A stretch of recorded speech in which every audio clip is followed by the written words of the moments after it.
Matt Day here with Parsons, Graham and Day. You may or may not be aware, but Justin Timberlake was arrested for DWI, and which is sort of crazy in this day and age, given that you have Uber and Lyft and taxis in general if they're still alive.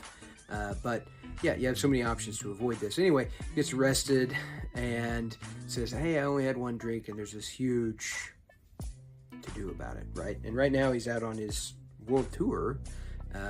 And so it's been somewhat of a big deal. I get asked frequently, what's the difference between a DWI and a DUI, right?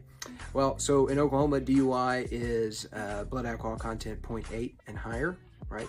A DWI is 0.8 down to 0.6, okay? DWI is going to remain a misdemeanor, first, second, third offense, right? DUI becomes a felony with your second offense and subsequent offenses, okay?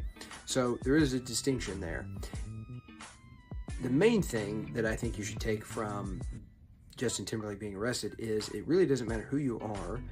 They're not going to believe you when you say how many drinks you've had, all right? They're going to do their standard field sobriety test, which is, sort of a subjective, very subjective test as to whether or not you pass. Now, sometimes it's clear when you're just falling over or whatever. They're not going to believe you, okay?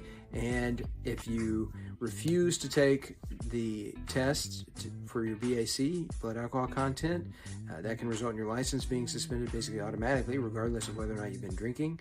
And so, best thing to do is use Uber, Lyft, or a taxi, phone a friend, call a family member, wake your mom and dad up, whatever the case may be, to avoid it altogether. Because even if you're Justin Timberlake, they're still going to arrest you, and they're going to charge you with DWI or DUI, depending on what you are.